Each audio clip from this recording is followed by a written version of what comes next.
If there was one word to describe Carl, it would be classy. I mean, if he isn't, nobody is. He's the definition of a gentleman. I mean, what you would think of as a class act. My father was very well respected, and my grandfather was very well respected, and I couldn't do anything else, or I'd be maybe banished from the family. Carl Williams, a third-generation Wyoming native, is one of the founding fathers of the cable industry. After graduating from college, Carl served 6 years as a fighter pilot both in the U.S. Air Force and National Guard, while also earning his law degree from the University of Wyoming. He went on to become a founding partner of Daniels and Associates. Cable industry, as it relates to Denver and in Colorado, is in a lot of ways the sort of the lengthened shadow of Carl, because you know, he was here at the very, very beginning. One was lucky to get 3 channels down in those days. In 1968, Carl was elected to the state Senate and served as chairman of the Senate Affairs Committee. Carl has also been very active in education.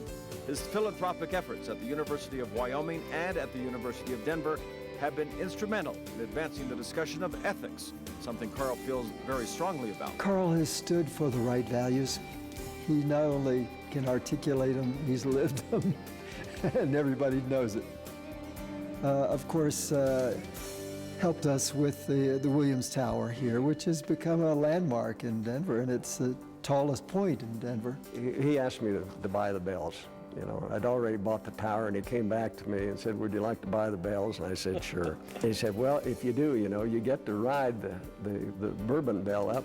He said, "Terrific, I can't wait." I'm going to slap a saddle on it. That it's against the OSHA rules, and there's a $10,000 fine if you do that.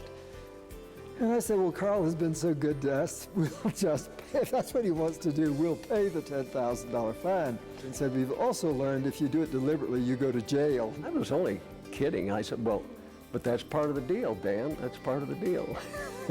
They hauled us up together. He got to have his wish come true and ride up with the last bell. In addition to his dedication to education, Carl has always had a passion for flying. I often joke, I'm not sure if he loves flying more or if he loves me more, but I know I'm at least second place. Carl's passion in aviation has again exhibited itself, this time in the Wings Over the Rockies Museum. Young people, this high, they just love it. They come in and sit in the big airplanes and they play with it and they dream about it. And I remember doing the same thing as a kid. Being married to Carl is one of the most rewarding challenges I have ever had in my life. Carl has an incredible zest for life, and he has unbelievable energy. In fact, it's all I can do to keep up with him. But he always has that quality that's like granite, that you know you're dealing with the real thing. But it's so important to be a part of your own civilization in your day, and to be a strong link in that chain from history to the future. And that's what's important.